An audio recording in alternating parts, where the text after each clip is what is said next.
Hi guys, let's get right into it today.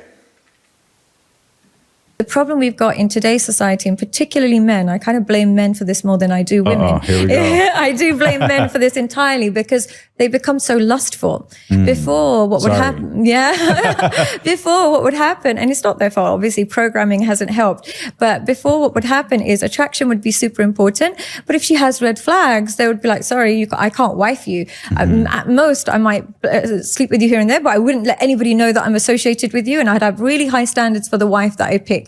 Now it's the opposite. They have no desire for women that are super traditional, who don't have a lot of sexual history. They pretend they do. They say they want it, but they actually reward the most toxic, most sexually promiscuous, the most vibrant kind of women who are more entitled. That's who they reward. And anyone that tries to counteract that, I'd have to ask them, look at how much they spend on OnlyFans. There's billions being spent on OnlyFans and pornography. Are men donating billions to children's hospitals? Are they donating billions to women that want to become teachers and nurses? Never. They're donating billions to girls that send them pictures of their feet.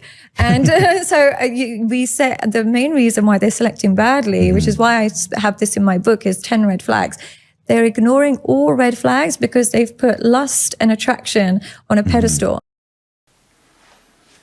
So people in the red pill community don't like Sadia Khan that much. And I'm not saying I agree with everything she says, but she's 100% right about this. And this is in fact something I was getting at in my last video. There is just too much thirst in the West. She calls it lust. I mean, it's undeniable, guys. How else OnlyFans would be this huge industry? How else Instagram whores would have millions of followers? And it's not just simps, by the way. It also includes guys that are good with women. So, for example, you might have heard that Myron Gaines, who I like very much, has said that before considering marriage, man has to sleep with like 50 women. And although I understand the thinking behind it, still, we have to kind of look at it objectively. So this man has to spend years and give all this attention and resources to all these whores.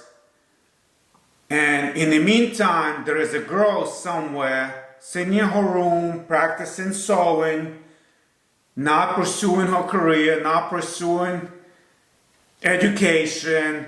So when he's done with those whores, he's gonna come into her life and marry her. And still he's gonna get a prenup, and still he's gonna be open on his end and closed on his end. It's almost like we equate traditional woman with a stupid woman nowadays. I mean, we like to talk about female accountability, but I think it's time for us to also look in the mirror as men. And I know you guys don't like hearing this very much, but I promise I'm gonna shed on women for the rest of this video. I'm a super open person, but when it comes to men, I am hush hush. They don't even know if I have a roster or not. I could be talking to everyone, I could be talking to no one. You have no clue. Also, when I get a boyfriend, I'm not posting him for a while. So you'll see the wedding pictures, that's it. So when I see something like this, the first thing that comes to my mind is arranged marriages, and why that was a thing in all these cultures. Because people all over the world saw the most obvious thing, that the female beauty comes way before the brain kicks in. And so now these girls have all these years to fuck their life up. For example, by posting videos where they talk about maybe having a roster. And so this is not something that just accidentally slipped in conversation. This is something that she recorded herself saying, watched it, and still decided to post. As a matter of fact, it seems that it's almost impossible for a woman to mature before at least some beauty fades away. Because we can imagine then, right, that right now this girl is surrounded by men trying to fuck her. She never hears no in her life right now. Everything she says is super clever and super funny. But still, a little by little, as more and more of those men fuck her, and more men realize that they never get a chance to fuck her, things are gonna change. They might start being a little more honest. They might start being a little more, maybe even critical, not as available. And a little by little, this little girl is gonna sound a little different. It's gonna sound something more like this. I have a question for the girlies. When you go on dates with men, for the single girlies, do you find it difficult to show empathy for them when they're like sharing like a tragic thing that they've experienced?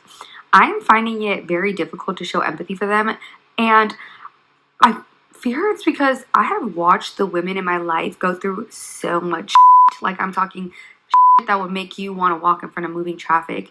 And on top of the shit they're going through, the societal component to it, and the world is built for men. So like, when I see a man complaining or like down bad over because your ex cheated on you, I'm like, welcome to the club. Like, whose ex hasn't cheated on them? Like, I don't know. I just feel like I'm so desensitized to it. And I'm like, the world is already built for you. Like, buck up. Like, I've literally seen my homegirls go through this and some. And they just got themselves another like, I don't know. I just feel like buck up. But I also know this is probably problematic and I should go to therapy. And it probably has something to do with my relationship with men. So, anyways, let me know. So a little different, right? A little more poisonous. It's almost like for thousands of years, women had men wrapped around their fingers. And suddenly, starting with this generation, with all the fucking love languages and attachment styles and all this fuck shit, suddenly all these girls are traumatized by men. So let me tell you something that your mother should have told you. Because men are actually pretty simple.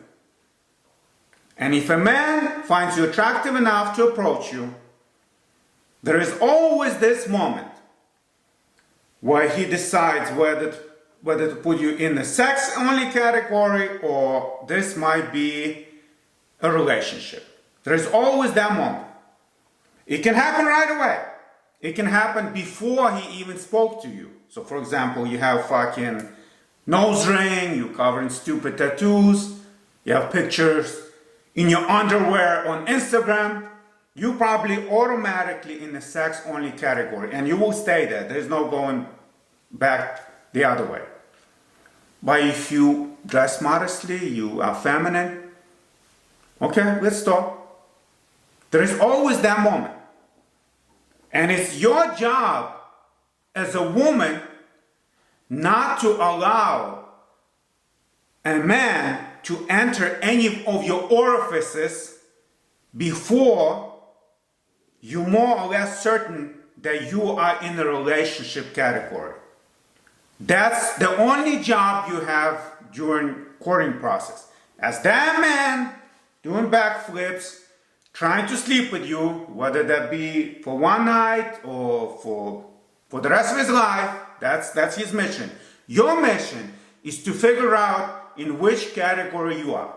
And if you're doing your job, there is no way for that man to take advantage of you.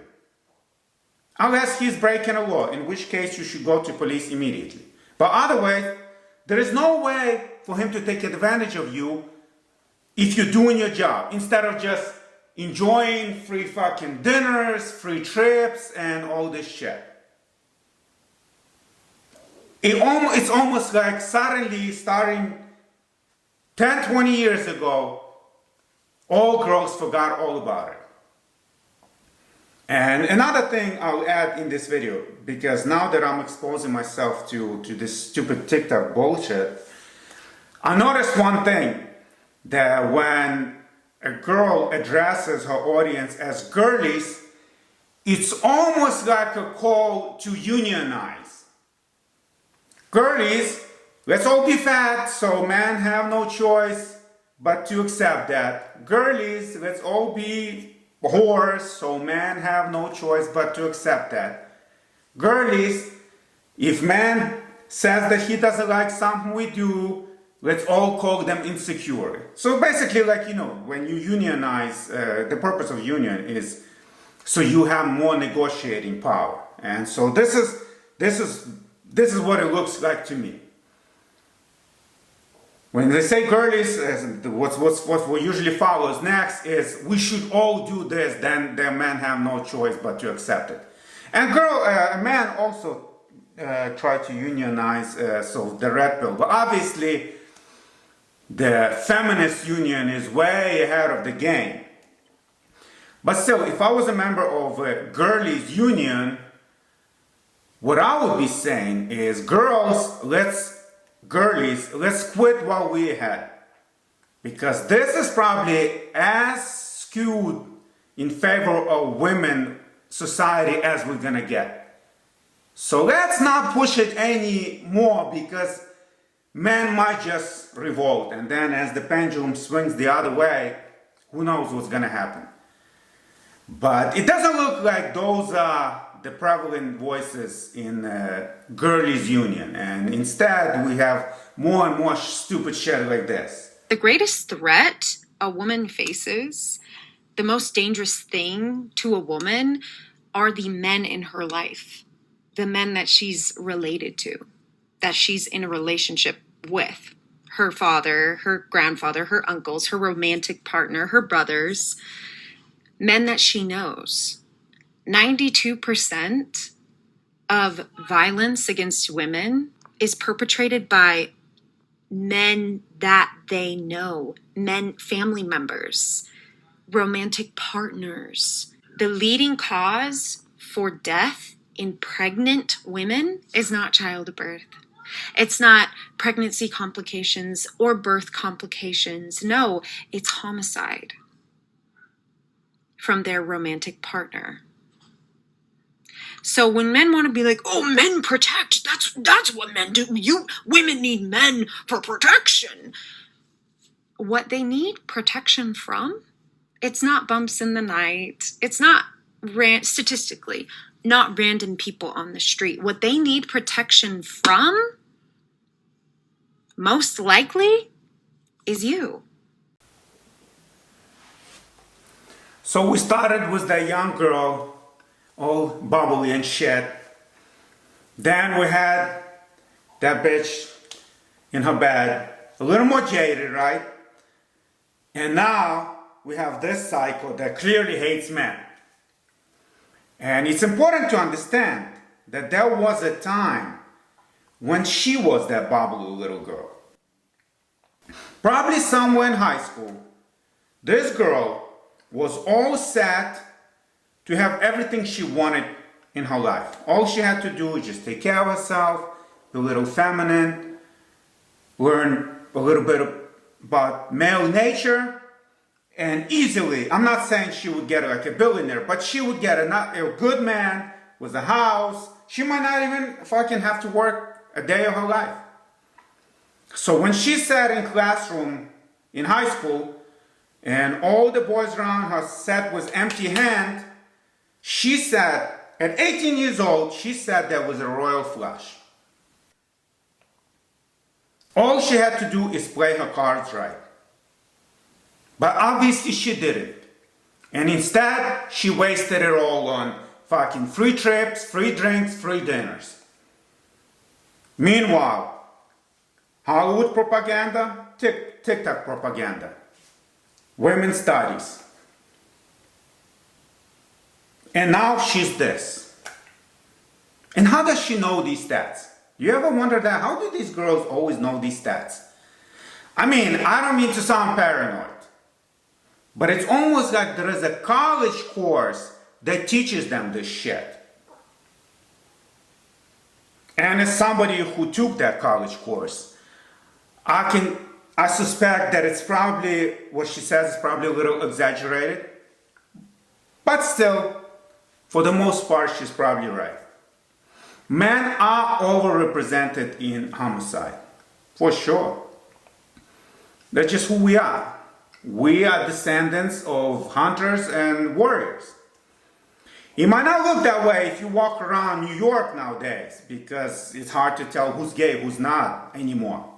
I'm a chainsaw. But still, believe it or not, it's still in our DNA. Because if it wasn't there, we would be eaten by animals or killed by other tribes. So that's just who we are. This is what we're built for. And women are built to have babies. That's why they are overrepresented in having babies. You need both for humanity to survive. And so that is the reason why we are overrepresented in homicide. Not because they're nicer than us, they just don't have the power to do it. But you give women a little power, and they'll show you who they are. So let me fucking tell, what is this saying? The man shows his greatness by how he treats little people or something like that. I've seen a lot of that. So when I was a therapist, when you work in a hospital, you constantly have students and volunteers assigned to you. And you better fucking believe you have a lot of power over those people. Because imagine this fucking student, been in school for years and years, all this money spent, and now he's your student and you are instructor. And you can fail him anytime you want. He might have to fucking redo that whole year, or he might get kicked out of school altogether. That's power. You can really fuck somebody's life up, and I've seen it. Same with volunteers. So I will have to explain what I'm talking about. Before you can apply to grad school, like for occupational therapy or speech or physical therapy, you have to do volunteer hours, hundreds of hours. And so you have to go to a clinical setting and you get assigned to like one of the therapists and you follow them and do what they say, like, you know, little stuff, clean, file papers and shit like that. And then at the end, you usually ask that therapist for recommendation letters to get into grad school, to apply to grad school. And those recommendation letters, they are given to you sealed. So you never know what is written there, because not only it's sealed, it's like you have to sign over it and put scotch tape over it. So for example, to this day, I don't know what was written in my recommendation letters. Anyway, long story short, we have this little volunteer in our department. She follows this occupational therapist. Constantly just never talks to anybody, just fucking files shit and cleans shit and stuff like that. One day she disappears. Few months later, I'll bump into her on the street. I'm like, oh, what happened? She starts crying. So she tells me that she asked that occupational therapist for recommendation letters. And as a therapist, by the way, as an instructor, you don't have to do it. You can easily just say no. But instead, she was like, yeah, sure, I would love to. But this girl was smarter than me. I didn't think of this. So she asked for more letters than she needed for the number of schools she was applying to. So she had an extra one that she opened. And she told me, you would not believe what the crazy bitch wrote in that letter. How insubordinate and fucking unprofessional and rude and fucking, she said she couldn't believe it. And mind you, that therapist didn't have to do it. She could just say no if she didn't like her, right? She's like, yeah, fuck it, just ask somebody else. But instead, with a smile on her face, she gave her that bullshit, knowing that it would fuck her up for years. For years, this girl would be applying to all these schools, paying all these fees and all this shit, and she would never know why she never got accepted. So I have stories like this for days. I will literally sit here for days telling you these stories. For days. How girlies treat other girlies. So don't fucking tell me about your fucking female nature, nurturing nature. You're full of shit and you fucking know it. Unless you never been around women in your life. Let's do one more. When are men gonna shut the up and just let women take over? I'm talking Congress, boardrooms, police unions, state houses, church leadership. Same story, same posture, same guys, talking over everyone and then acting shocked when the outcome is chaos. Because when one group has been writing the rules for centuries and those rules are producing violence, hoarding, and policies that treat care like it's optional, maybe we don't need another panel of men explaining why they should be in charge. And women are still expected to carry entire communities while getting boxed out of actual conversations and decision making. Half the population still having to beg to be in rooms that affect rent, healthcare, schools, safety, all of it. It's absolutely absurd. And no, I'm not doing the lazy thing where people hear this and go, oh, so men are useless now. No, that's not what I'm saying. I'm saying that men need to unlearn the reflex that they are automatically entitled to leadership and authority.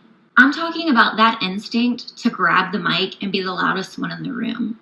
How about instead of that, be quiet, listen longer. Back women when they lead, especially when the answer isn't flattering to the male ego. That's the part that matters the most. Because honestly, men have had enough time on this planet and this country. And if a better path and a better idea shows up from a woman who's been paying attention the entire fucking time, I don't need another dude cutting in with a mic and a whiteboard. If you actually want a less brutal future for your children and your grandchildren, be man enough to give up the front seat. For the next, 500 years, 1,000 years, sit there, learn something. If you're scared of losing control, men have been basically gripping the wheel for the last 10,000 years. You can survive being the one who sits back and lets someone else take control for once. I think in women's studies, aka why you should hate men's studies, they do this for extra credit. But what I would say is, why don't you look around and somewhere on the wall in the room that you are in, there is this thing that looks like a switch.